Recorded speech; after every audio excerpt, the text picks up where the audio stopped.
potential fire hazard in the future. And that's exactly what we did. So the primary objective was met 100%. My name is Matt Myers, and I'm a fire management supervisor for this area, and my position on the prescribed fire is prescribed burn fire boss. My job as fire boss is to make sure that we meet our objective, make sure everybody knows what the objective is and what success means, and to make sure that everything's conducted in a safe manner and that people understand that personal safety and firefighter safety are number one. Well, there's a lot of preparation right now to make sure that everybody knows exactly what is expected and what their job is. So we'll be running over that at the morning briefing to make sure we have a checklist of things that has to be done. And probably for the next 2 or 3 hours, it's getting prepared, making sure all our equipment is serviceable and operational, and putting everything into place. And by about 11, we should be starting to burn. And it's going to take a full day of ignition, like right till 6 or 7 o'clock, to accomplish it, to get it all burned. So we're under pretty tight time frames. Since the blowdown happened in July last year, we've been planning this almost for a year and a half, I guess then.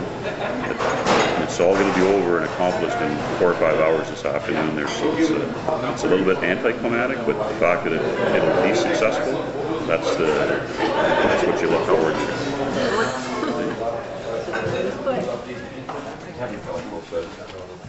Good morning, everybody, and welcome to the Emerald Lake Prescribed Burn. Our number one primary objective for today is to burn these areas shaded in yellow, to burn those areas of blowdown to eliminate the fine fuels on the blowdown. So that will be success for today. And what this is going to do as well, it's going to create a buffer for us along the international border between the continuous 100% blowdown that is present in the United States to the south. And as we all know, we talked about there last night, there is a huge ecological benefit as well to try and get fire to run in an understory fashion in the standing timber. We have a lot of experts, so you bring together a group of experts to do a job, and my job is to remove any obstacles that might be in the way of those experts. The large area that's outlined in the black here is the whole project area of the prescribed burn. Within that we have 2 blocks, Block A and Block B, which are outlined in the red, that are the areas that they're hoping to ignite today. In this area right here, just northeast of this blowdown, which is showing up in orange, and again in this location over here. And what that will actually do is pull the fire back away from this protection line.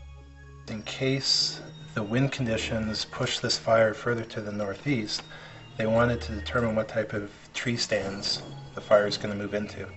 Hey, we're a suppression crew. We're working for a suppression boss, and our job will be to fight the fire where it escapes the maximum allowable burn boundary, or just move around. Like, should it jump on the American side, we'll be there to probably help coordinate some of the American guys. We flew aerial photography of the whole area and then had a forester come in, interpolate the aerial photographs, and I put them into a digital format so the GIS system could read it.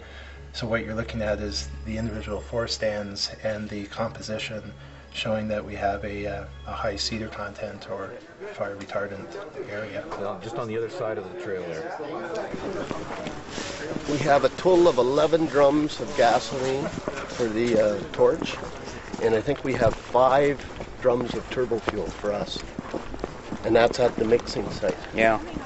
And there is more fuel at Prairie if we start running short. Okay. Okay, we just wanted to do a bit of a briefing here around the ignition operation. H1 is going to be the ignition helicopter with Ted and Terry, and Gordon and I will be above, kind of directing traffic, and we'll have Matt and George with us. The one thing we want to make sure is that there's good communications between the 2 ships so that we know what's going on. I guess first what I'd like to do is from Ontario Parks and Quetico Park, thank all the fire guys coming out here. This is fantastic, this cooperation from everybody. It wouldn't be happening without Matt and everybody getting everything together, Terry, Dennis. You know, it's really great. The U.S. guys, we were worried about night flight and that, but I think we got more people on night now than during the summertime almost.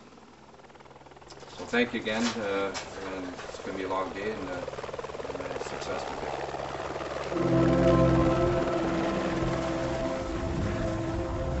I saw that storm go by my house with the green tinge in the clouds and the high winds. I thought, oh, you know, this is a pretty bad storm, and thinking that we'd probably get some forest fires out of it because of the lightning associated with it. But it wasn't until the next day that I got to work where I realized the extent of the damage. When I got a call from the U.S. counterpart, he gave us the size of the blowdown that they had experienced, and I got off the phone, went over to the map, and said, he says it's this many acres, and of course we put it up there. He said, no, you must be wrong. It can't be that large. And sure enough, it was. They had clocked over on the United States side, they'd clocked the winds at 100 to 120 miles per hour before the wind instrument blew off the building type of thing. So the first time I saw it, I was in awe by it. I've never seen something to that extent. It looked like a hayfield, 200 miles long, 30 miles wide, blown flat, a huge area. I am the ignition boss on the prescribed burn, and my job is to coordinate the aerial ignition to do all the actual igniting of the prescribed burn. And we're using new equipment. It's called the Northern Helitorch, and it uses regular gasoline and a gelling agent, and it's dropped from a dispenser under the helicopter, and it lights the forest on fire. And my job is to coordinate that and make sure that it stays within the boundaries that we've set. If you don't know what you're doing, particularly with aerial ignition, if you're inexperienced or start in the wrong spot, you're going to lose your fire. Yeah, Prairie, it's LSX 3 on Channel 8. We have some fire behavior information for you. Ready to copy? Yeah, I'm ready to copy. Go ahead, Dan. Okay, we've got two center fires going here up in the Yankee 60 block. Fire behavior is initially flame lengths of 2 to 2.5 meters. We use a helitorch to keep the convection column, which is with the area where the fire is, to keep it inside the boundaries. And we do that by certain firing techniques, by using center fire, which is a spiral pattern to keep the in-drafting so the column stays nice and straight. What you don't want is to have your convection column bend over. When that happens, then you get spot fires. Spotting is a bad thing for firefighters because it means that you're going to have to chase the fire with ground crews and tankers, and no, we don't like spot fires.